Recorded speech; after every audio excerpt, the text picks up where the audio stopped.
इस देश में अगर कोई परजीवी है तो इस देश के प्रधानमंत्री से बड़ा परजीवी कोई नहीं है। वो इस देश को तबाह करने वाले कीड़े हैं जो पूरी तरह से इस देश को खोखला कर रहे हैं। कैसे, मैं आपको बताऊंगा एक एक तरह से।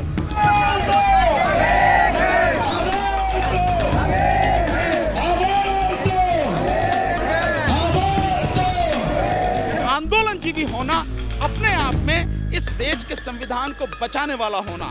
आंदोलनजीवी होने का मतलब है कि आप देश के संविधान में, कानून में विश्वास रखते हैं। आंदोलनजीवी होने का मतलब यह है कि लोग जो दुखी हैं, जो पीड़ित हैं, आप उनके साथ खड़े होने की क्षमता रखते हैं। जय भीम, जय भीम। तो वकीलों के इस प्रदर्शन में एडवोकेट भानु प्रताप जी हमारे साथ हैं। भानु जी, क्या वजह है कि आज काले कोट वाले भी सड़क पर आ गए? देखिए, लगातार जिस तरह से वकीलों पर हमले हो रहे हैं, आपने एक वीडियो देखी होगी जो उत्तर प्रदेश की है, जिस तरह से पुलिस लेके गई है वकील को, इतनी बुरी तरह से मारा पीटा। उससे पहले भी ये कई चीज़ें होती रही हैं, दिल्ली में भी ये कई बार हुआ है। और अब संगठित रूप से जैसे सरकार जो रेड पड़वा रही है, जैसे महमूद पराचा साहब के यहाँ पे 15 घंटे तक रेड मारी गई, मिला कुछ भी नहीं है। तो ये सब क्यों हो रहा है? ये जो प्लान्ड तरीके से सरकार जो है निशाना बना रही है, क्या ये निशाना इसलिए बना रही है? उसमें भी आप देखें टारगेट किसको बनाया जा रहा है? महमूद पराचा, यानी एक मुस्लिम को टारगेट बनाया जा रहा है बहुत सीधे तरीके से। तो मुस्लिम को, दलित को, किसान को, मजदूर को, इनको टारगेट बना रहे हैं। 2.5 महीने से किसान सड़क पर पड़ा, सरकार सुनने को तैयार नहीं है। 15 घंटे तक रेड मारी, मिला आपको कुछ नहीं है। फिर किस बात के लिए रेड मारी भाई आपने? क्यों हुआ? और जिन लोगों ने ये सब कुछ किया उनके खिलाफ कार्रवाई क्यों नहीं होनी चाहिए? तो लगातार ये जो घटनाएं घट रही हैं, उनके विरोध में हम लोग ये प्रदर्शन कर रहे हैं। और हाई कोर्ट से चलते हुए हम सुप्रीम कोर्ट तक जा रहे हैं। चीफ जस्टिस जो हैं सुप्रीम कोर्ट के, उनको ज्ञापन दे रहे हैं कि भाई ये जो सब चीज़ हो रहा है ये संविधान पर हमला है, और संविधान नहीं बचेगा तो बचेगा कोई भी नहीं। क्योंकि सुप्रीम कोर्ट भी किसकी वजह से है? संविधान की वजह से। इस देश में जो भी कुछ है संविधान की वजह से। अगर इन सब को नष्ट कर दिया जाएगा तो कुछ नहीं बचेगा। और ये जिम्मेदारी कोर्ट की है, सुप्रीम कोर्ट की है कि वो संविधान की संरक्षक है, वो बचाए, देश को बचाए, आंदोलन को बचाए, देश के प्रजातंत्र को बचाए, संविधान को बचाए। इसलिए हम लोग अपनी बात कहने वहाँ जा रहे हैं। आर्टिकल 142 लागू करने की मांग की जा रही है। पहले थोड़ा हमारे दर्शकों को बता दें कि आर्टिकल 142 आखिर कब लागू किया जाता है और इसकी क्या कारण है कि आप लागू कर रहे हैं? आर्टिकल 142 में इनहेरेंट पावर है सुप्रीम कोर्ट को।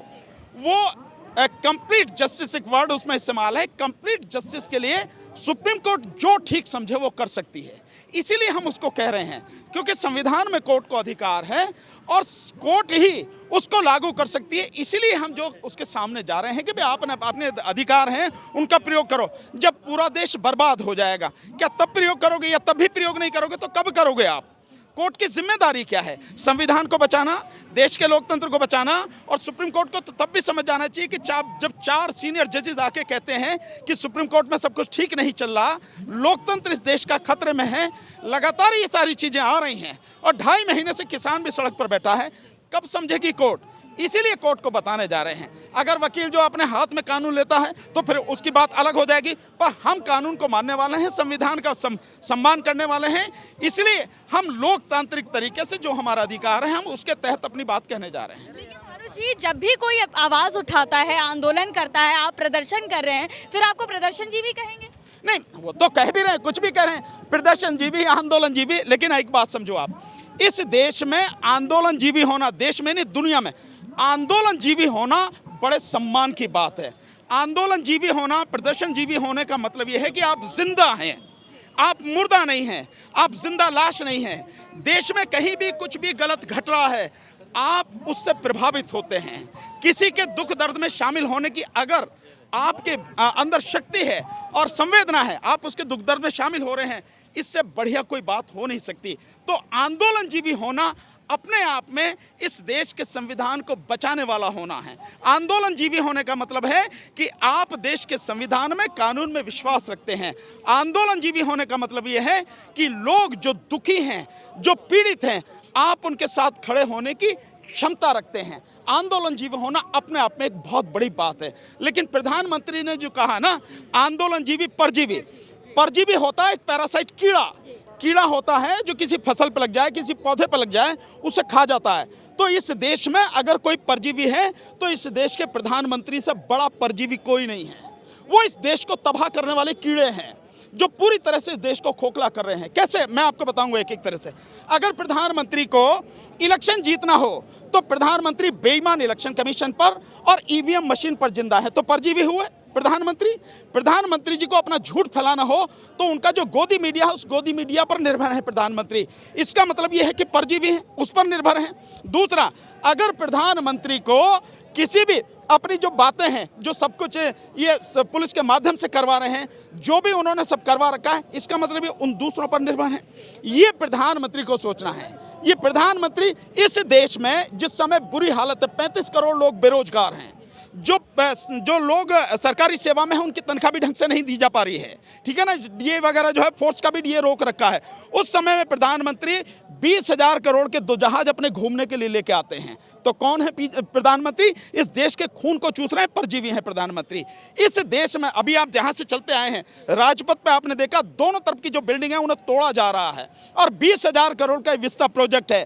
तो 20,000 करोड़ ऐसे समय में आप खर्च कर रहे हैं जब देश की आर्थिक हालत बहुत बदतर है। -10 में जीडीपी देश की जा रही है, और अपनी सरकार ही इस समय मोदी सरकार है वो कहीं 7.7 माइनस में जा रही है। और 35 करोड़ लोग इस देश में जो बेरोजगार हैं, 3 लाख लोगों की मौत भूख से हो जाती है, 30 लाख लोग हर साल कैंसर की बीमारी से मर जाते हैं, करीब 25 लाख लोगों की मौत टीबी से हो जा रही है। जो प्रदूषण है, 25 लाख लोगों की मौत हर साल प्रदूषण से हो जा रही है। 40 करोड़ से ज़्यादा लोग इस देश में भूखे सोते हैं। ऐसे में 20,000 करोड़ के हवाई जहाज अपने लिए लाना और 20,000 करोड़ का विस्ता प्रोजेक्ट बनवाना, ये है परजीवी होना कि देश के टैक्स पेयर का जो खून पसीना का पैसा है, उस पैसे को प्रधानमंत्री मौज मस्ती के लिए, सिर्फ अपने नाम की पट्टी लगाने के लिए यहाँ पे खर्च कर रहे हैं, जबकि इससे कितने ही लोगों को रोजी रोटी दी जा सकती है, रोजगार दिया जा सकता है। ये है परजीवी होना। तो प्रधानमंत्री अनपढ़ आदमी है, पता कुछ है नहीं उसे, इसलिए जो भी मन में आता कहते थे। और एक चीज़ और कही उन्होंने लोकसभा में कि जो है इसके लिए जो दहेज के लिए कोई आंदोलन नहीं हुआ, और विधवा विवाह के लिए कोई आंदोलन, बाल विवाह के लिए कोई आंदोलन नहीं हुआ, 3 तलाक के लिए कोई आंदोलन है। मैंने इसलिए कहा ना, मैं बार बार कहता हूँ अनपढ़ आदमी है, कभी राष्ट्रीय आंदोलन तो पढ़ा नहीं। राष्ट्रीय आंदोलन अगर प्रधानमंत्री ने पढ़ा होता तो पता लगती कि कितना बड़ा समाज सुधार का आंदोलन चला, जिसमें विधवा विवाह के लिए बहुत बड़ा आंदोलन चला, जिसमें दहेज के लिए बहुत बड़ा आंदोलन चला, कानून बनने से पहले बहुत आंदोलन चले हैं, बाल विवाह के लिए बहुत बड़ा आंदोलन चला। शारदा एक्ट जो था बाल विवाह पे ही था, जिसमें 1886 में कोर्ट ने निर्णय दिया कि जो 11 साल की बच्ची थी उसका विवाह एक बूढ़े से कर दिया गया। उस बच्ची को वहाँ कंजुगल राइट्स के तहत उसे भेजने के लिए कहा गया कि भाई तुम अपने ससुराल जाओ। 11 साल की बच्ची ने ससुराल जाने से मना कर दिया, कह दिया कि चाहे मुझे आप जेल में डाल दो, मैं वहाँ नहीं जाऊँगी। वो आंदोलन चला और आखिर में 1929 में वो कानून बना, शारदा एक्ट। तो प्रधानमंत्री को ABCD पता नहीं है, अनपढ़ आदमी है, अनपढ़ आदमियों की टीम है, जो मन में आया बस कह दिया। ये है चीज़ें।